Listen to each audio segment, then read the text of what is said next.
Tiens, il y en a un qui est parti sur le chemin.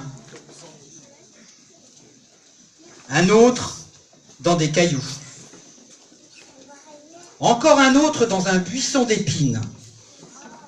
Ah, mais le dernier est tombé dans la bonne terre. Le temps passe.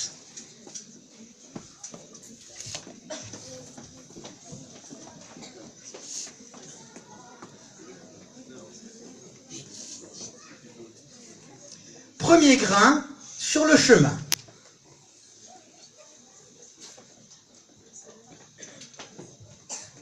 Misto, moi je suis à la bonne place.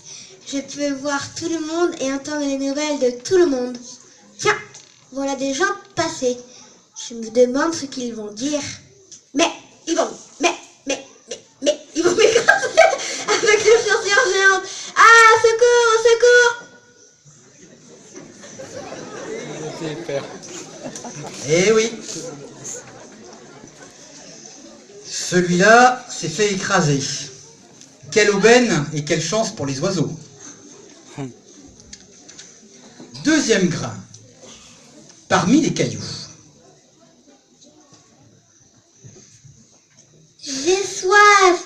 Les cailloux prennent toute la place. Et en plus, le soleil est trop chaud.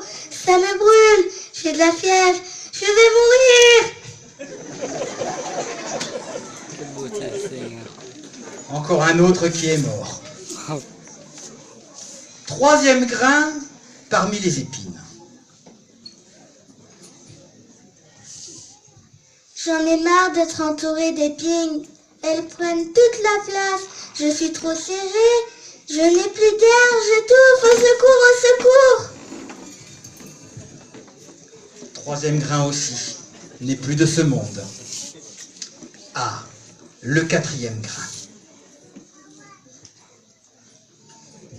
Moi, je suis dans la bonne terre et je pourrais donner beaucoup d'autres graines. Daïna est très contente. Et oui, effectivement. Eden, Kenzie.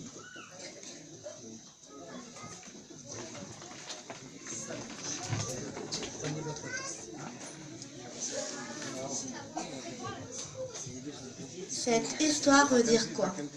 La semence, c'est la parole de Dieu. Et le terrain, c'est ton cœur.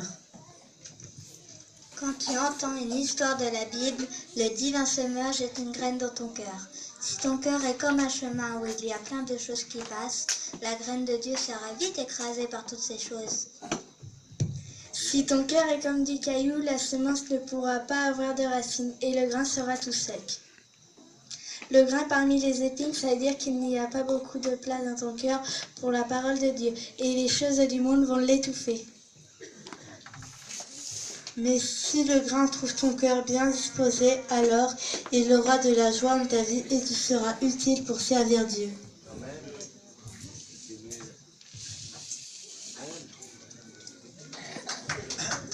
Ah, Dieu, amen.